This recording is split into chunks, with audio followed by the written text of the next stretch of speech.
What is going on, guys? Welcome to another video about cricket where I'm going to talk about the fourth match, I believe, in the series, in the tri-series. Um, this is the return bout between Ireland versus West Indies. I'm your host, the MC Tam on the side, Tan Taco 01, the Bengal Dragon. Make sure to hit that like button, that subscribe button, follow me on Twitter, Tan Taco 01, Twitch at Tam1, follow me on Instagram as well, and hit that bell notification button. All right. Okay, let me just pull up the scorecard. In this match, Ireland actually posted a formidable 321 for five. Sorry, 327 for five, and West Indies ended up beating Ireland by posting 331 for five, with 13 balls to spare. Apparently, it was more than 2 overs to spare. So for Ireland, Paul Sterling. Hold on. Paul Sterling made a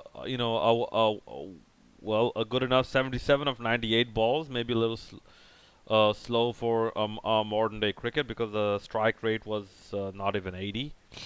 Um, James McCullum. He just could make 5 runs. Then, but Andrew Balbirnie, I think that's how you pronounce his name. Um, yeah, he has bowled Jonathan Carter. Jonathan Carter is not a full-time bowler, and this goes to show you, you needed something different to get him out because the conventional trick wasn't working. Very well made 135 of 124 balls, 11 fours and 4 sixes. Then Wil- William Porterfield actually could not deliver again. He just made 3 of 9 balls. Kevin O'Brien.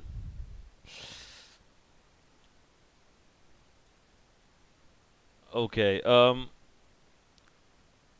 Bull Jason Holder. Okay. I don't think he got too many wickets. 63 of 40. 3 4s and 3 6s, and those are actually pretty good sixes. Um. Okay. After that, you have Okay. I don't know how to pronounce his. I don't know what his full name is.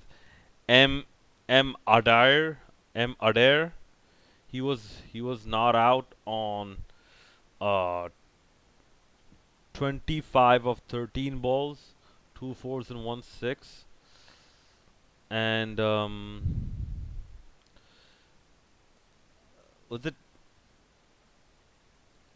George Wilson, the wicket keeper, George or GC Wilson. Okay, he was also not out, just making 4. And in terms of extras, there were 15 extras. Maybe need to work on that, West Indies. Okay, Sheldon Cottrell in terms of bowling, 10 overs, excuse me, 67 runs for a wicket. Kemar Roach, one of the rare occasions that he went wicketless. 10 overs, 2 maidens, 62 runs, and no wickets. Okay. Fabian Allen, I'm sorry, why is he in this team?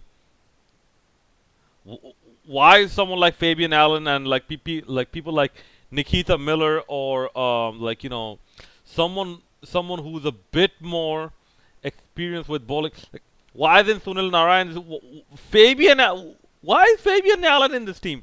Okay, 3 overs, 19 runs.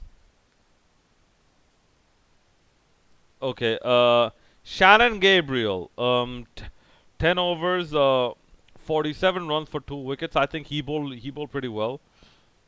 Jason Holder, also another person who had a bit of an off day. 10 overs, 55 runs for only 1 wicket.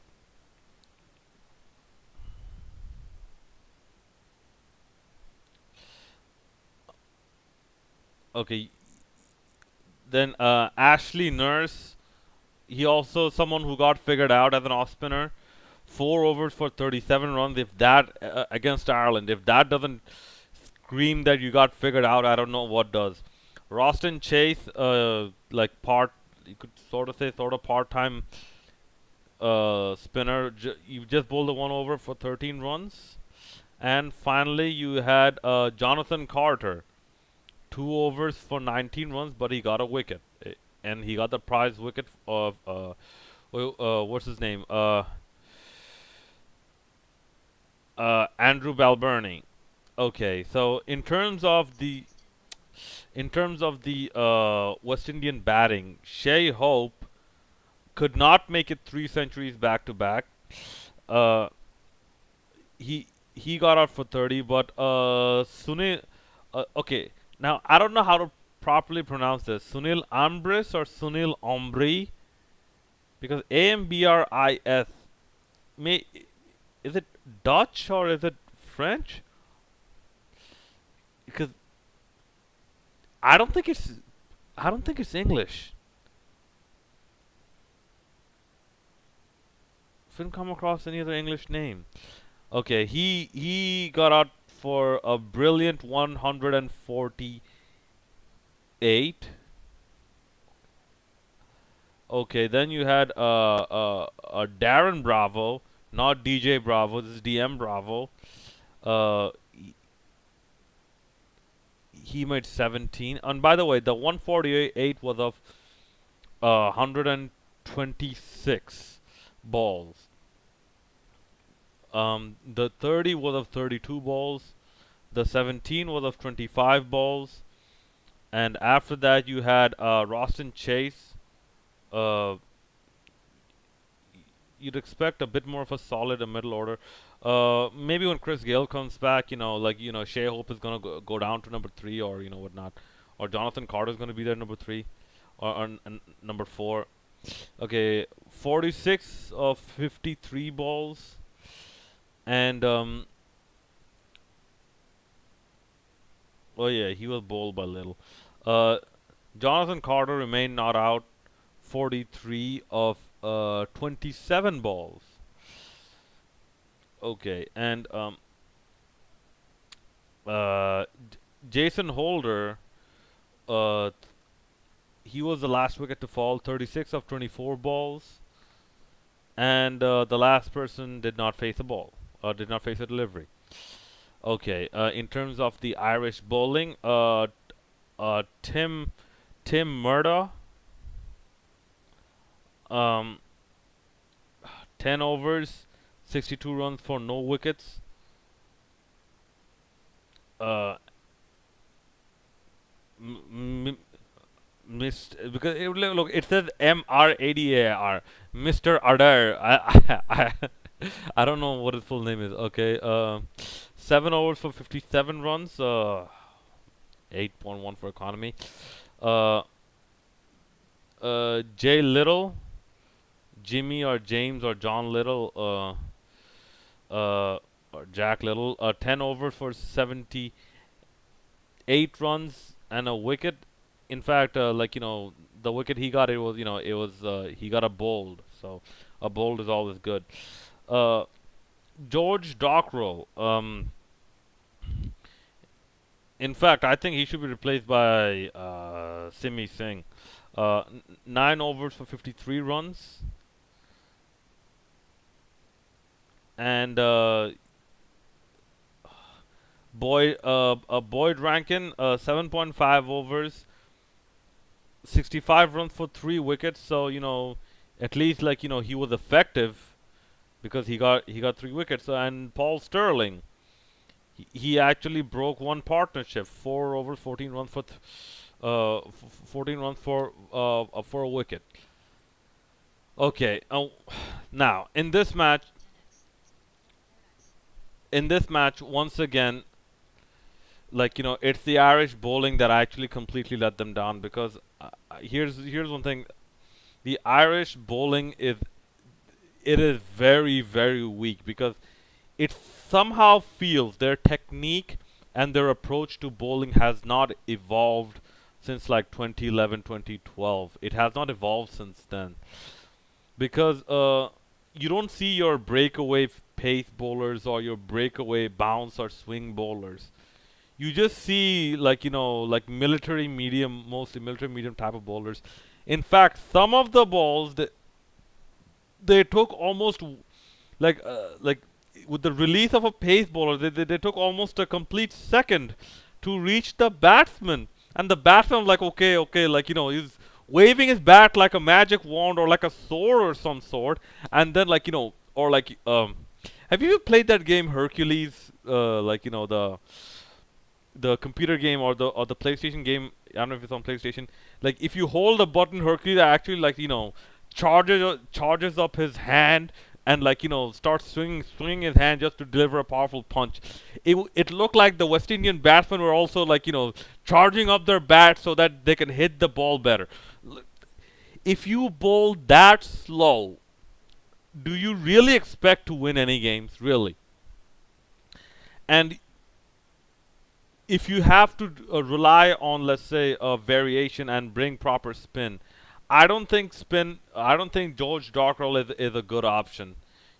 I think you had something with Simi Singh, but George Dockrell and off time of no sorry, the part time of Paul Sterling, it's only gonna get you that far.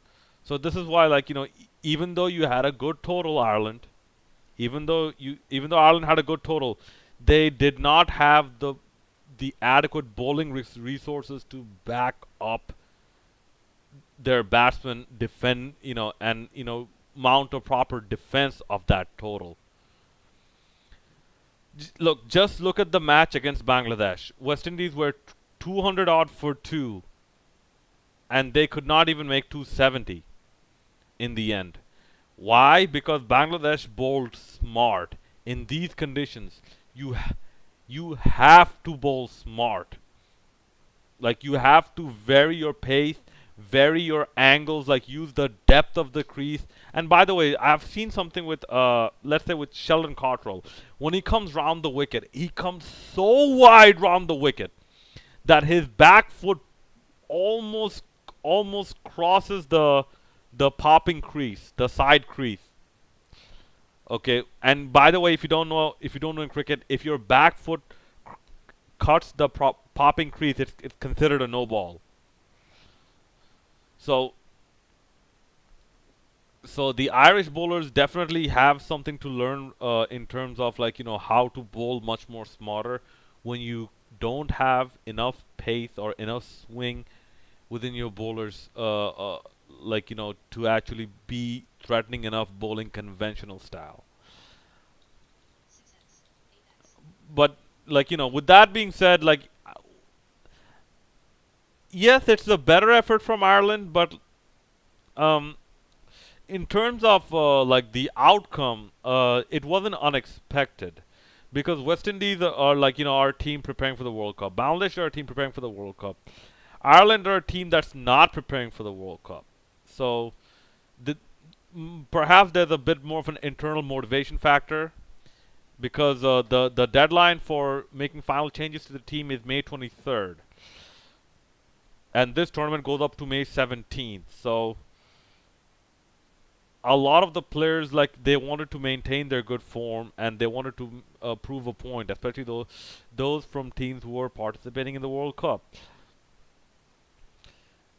Um, with that being said, both West Indies and Bangladesh, is I was actually a bit surprised in how well they have managed to acclimatize with such cold Irish conditions. Because let me tell you, this is a for England and Ireland. This is a cold summer.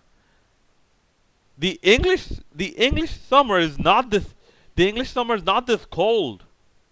I've lived in England for 5 years, for 5.5 years. The English summer is not this cold.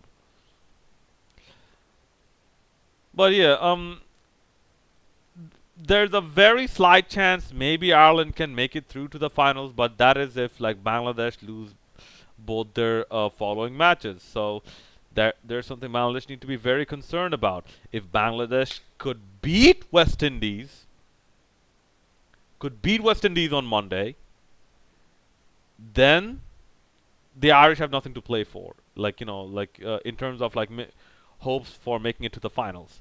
And speaking of Bangladesh, I did not know they were like. Let me know. Are they the title sponsors for this tournament? Because I saw like advertising holdings of Ghazi Tires and Walton. Two prominent Bangladeshi companies, like all over the place. Like when the ball rolled past the boundary ropes into the advertising holdings. So are they the title sponsors? Let me know. But anyways, let me know what you guys thought about this match and where do you see the Irish cricket going from here, and what changes do you want to see in the West Indian basically playing 11 lineup. As for me, like one change, get rid of Fabian Allen. I don't think he should be in the World Cup squad. All right, that's about it. Let me know what you guys thought about this match and what's the prospects for the remainder of the tournament in the comment section below. As always, hit that like button, subscribe button, follow me on Twitter TanTaco01 and Twitch at NCTam1, and hit that bell notification button as well. This is your boy, the Instant 1 on V-Side, signing out.